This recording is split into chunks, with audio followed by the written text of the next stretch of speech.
Salut à tous et bienvenue pour cette 22e édition du Wrestling Rewind. Alors tout d'abord, je tiens à m'excuser de ne pas avoir posté de vidéo hier car j'ai tout simplement pris un peu de repos. D'ailleurs, en parlant de ça, je vais connaître quelques semaines chargées bientôt, donc il va y avoir de moins en moins de Wrestling Rewind.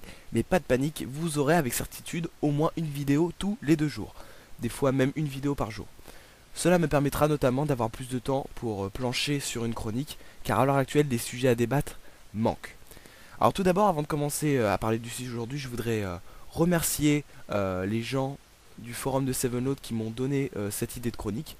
Et je tiens à vous préciser aussi que j'ai créé un petit blog très léger où vous pourrez découvrir les notes des matchs des pay-per-view de la WWE. En effet, je n'ai pas le temps de faire des reviews de pay-per-view, alors je vous propose néanmoins mes notes pour les matchs afin que vous puissiez voir en gros ce qui en vaut la peine ou pas. Alors l'adresse est donc www.wrestling-rewind.blogspot.com.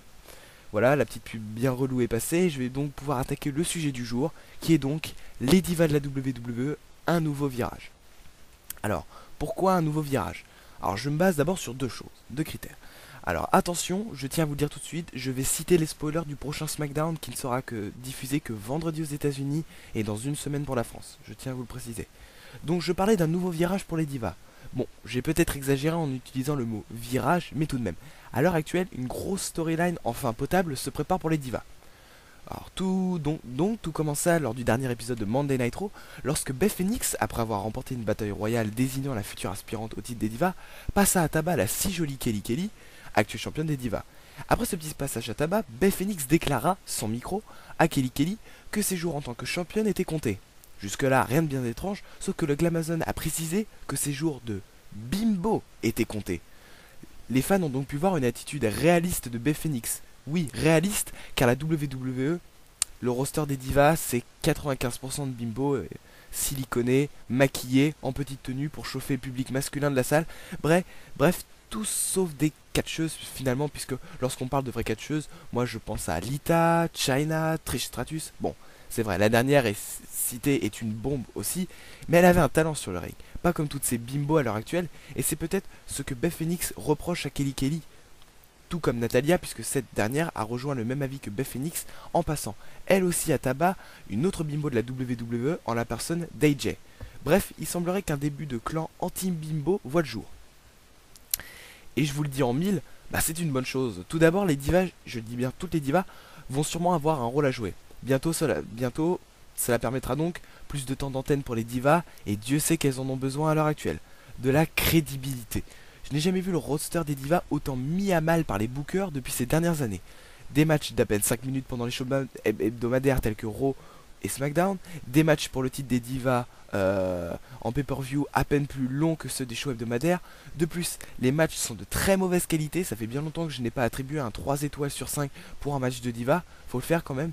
Bon, je vais vous le dire en mille, bon, je n'ai jamais été très fan des divas, je n'en connais pas un rayon sur la catégorie féminine de la WWE, passé, présent ou même peut-être futur. Mais je connais assez le catch à l'heure actuelle pour vous dire qu'en ce moment, le roster des divas, c'est le roster bouche-trou des shows hebdomadaires, des matchs de basse qualité, des rivalités de sortie de nulle part, aucune inventivité de la part des bookers pour nous concocter des rivalités dignes de ce nom. Je me souviens encore en 2008, lorsque je prenais plaisir à voir un match de divas, notamment par exemple le premier match qui me vient en tête, ce I Quit match entre Beth Phoenix et Melina à One Night Stand, match de très bonne facture où les deux catcheuses ont pu mettre en avant leur qualité catchesque. Je parlais donc de cette rivalité entre la possibilité de voir un clan diva plutôt moyenne physiquement face à un groupe bimbo de la WWE. J'ai l'impression tout de même que en ce moment la WWE fait très attention aux réactions des fans. En effet, on l'a vu pour CM Punk, le public voulait que John Cena soit mis plus bas que terre, le voir perdre en pay-per-view, et c'est arrivé. Il s'est fait humilier pendant les semaines précédentes Money in the Bank et les semaines après Money in the Bank, puisque il a quand même, entre autres, perdu à Money in the Bank.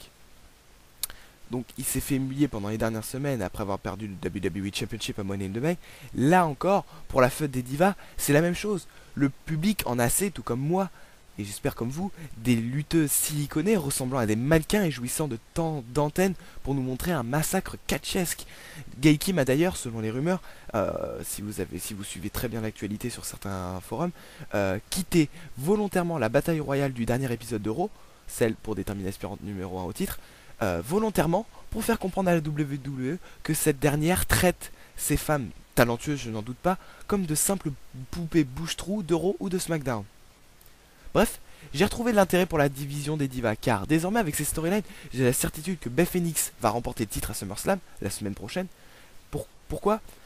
Parce qu'en ce moment, elle jouit à l'heure actuelle d'un début de storyline très intéressant et que la faire perdre serait enterrer finalement la storyline puisque elle perdrait toute crédibilité. Et puis de toute façon, la WWE adore Beth Phoenix. Je considère que c'est la seule catcheuse valable de ce roster qui mérite de posséder un titre. Peut-être Natalia aussi.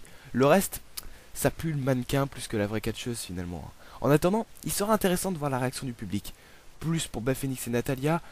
Alors, il sera intéressant de voir la réaction du public, avec d'un côté, est-ce que le public sera plus pour Beth Phoenix et Natalia, critiquant cette facette inavouée de la WWE, osant mettre en avant des bimbos plus que des catcheuses, ou le public sera-t-il plus des côtés des belles divas, avec leurs jolis minoirs représentant toute la beauté et l'innocence du monde.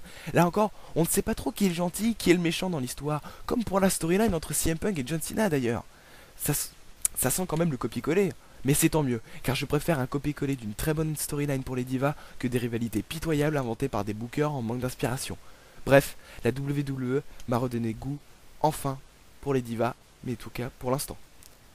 Merci à tous de m'avoir écouté, je vous invite à découvrir mon blog avec toutes mes notes, le lien est disponible dans la description, je vous invite également à vous abonner à ma chaîne car j'ai besoin de votre soutien, et c'est sûrement ça qui fait que le Wrestling Rewind existe encore. En tout cas, merci à tous, merci beaucoup de me suivre, ça me fait super plaisir et j'espère que l'aventure Wrestling Rewind va continuer pendant encore très longtemps parce que ça me fait super plaisir de faire des chroniques et de voir des gens qui me félicitent à chaque vidéo. En tout cas, merci beaucoup, merci à vous membres du forum de Seven Load pour votre soutien sans faille. Merci à tous, salut!